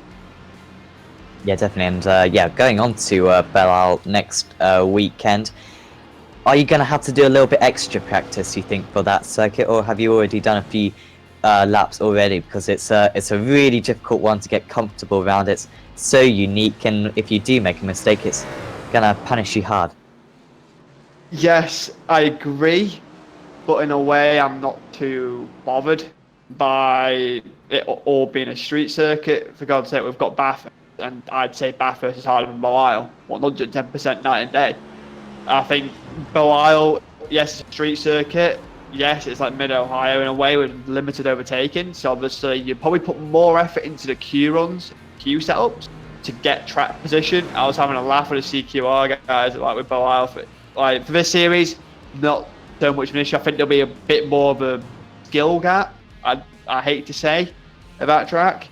But for World GT, I was saying with CQR, I might, if I have two solid races, I might start the third one from the pit lane to get all three finishes because it's just going to be so much chaos, which looking up this series doesn't have with a smallest grid. Yeah, definitely. And before we let you go, anyone you'd like to thank? So the admins as always, because they do a great job hosting this. You guys for the commentating, and CQR Maddie. Thanks, Josh, and No we'll worries. see you soon on Apex Racing TV. See you tomorrow night. Unlucky Paul. I showed what the pace is in the BMW. Thanks for that. See you later,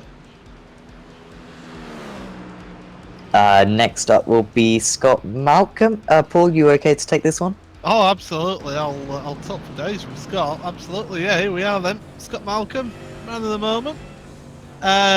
Talk us through your evening then, Scott, because you once again showing off your defensive skills in these three races today. Yeah, I wouldn't say it was bad at the moment. But that was quite a tough track I thought tonight. There was listening to Josh's interview. There's not very many places to overtake here, I don't think. So I thought I'll just try my line, make it hard for people to get past, and I think I kind of succeeded a bit. Yeah, absolutely. We were seeing that, and looking at that last race, started down in 18th place, and all sorts of chaos happened in the last corner, and then at the exit of the first corner, and you were just a case of keeping your nose clean and keeping out everybody's way, and you were up all of a sudden into that 10th place. Yeah, I thought I'd try something a wee bit different with the pit stop. Usually I wait until the tanks die before I come in, but I thought let's pit halfway, see what happens, get out of the traffic and get a clear track, and hopefully start putting distance and laps in.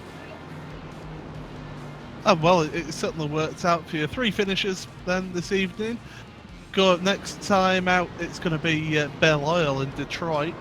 Have you actually done any laps around there yet, Scott? I think I tried it when it first came out, and I think that's about it. So it's going to be interesting. It certainly is, but you're learning the Mercedes, and how do you feel you'll go there next week? I'm just going in for 3 consistent finishes, as always. I'm not going to set myself any targets like maybe get another race run. That'll no harm. But I'll just concentrating, getting the car home, and see where I finish. Well, before we let you go then, Scott, anyone you want to thank before we let you go? Just the usual people like yourselves for putting on such good broadcasts. The lead dealer that runs the series for organising the series, and once again the team Mad Guys for getting me up to scratch with this mech and helping me out with it. Well, thank you very much, Scott, and top 10 result in the end for that final race. Well done for this evening. Yeah, cheers, Bob. So I think that pretty much rounds us off for tonight. But of course, tomorrow we have the World GT. Not sure which round it is, but it will be at Mid-Ohio. And of course, Paul will be... It's week 3 of the championship. Week 3, thanks for that. Yeah, we had a week off last week, but I tell you what, there's going to be 40-odd cars going around this track. That's going to be a bit more chaotic, I think, than what we've seen tonight. I mean, yeah, the start of this final race was a bit mad, but yeah, tomorrow over 40 cars around here. It's going to be a little bit of argy-bargy and get the old elbows out, I think, tomorrow. I'm just looking forward to Ballard, to be honest. That's going to be, in this series, it's going to be carnage. You imagine, I don't even want to imagine it, to be honest. It's going to be absolute mayhem. But yeah, certainly check out the World GT tomorrow. Going to be super competitive as always. We've also got the BSR MX5s on Tuesday night, and also the Vic Motec Sports Car Series as well at midnight, I think, on Tuesday night. Then we've also got the iRacing Le Mans Series Wednesday evening, BSRTC Thursday, and then Saturday we've also got the Sim Motors for Asia Championship. And then on Sunday we've also got the iRacing Grand Prix Series, as long as England don't get to the World Cup final. Otherwise we may have to abandon that one, but we'll wait and see. Yeah, and then we'll be back same time next week for this series at Belle Isle. But for now, from me, from Paul, and from Sam, we'll say goodbye for now, and we'll see you next time.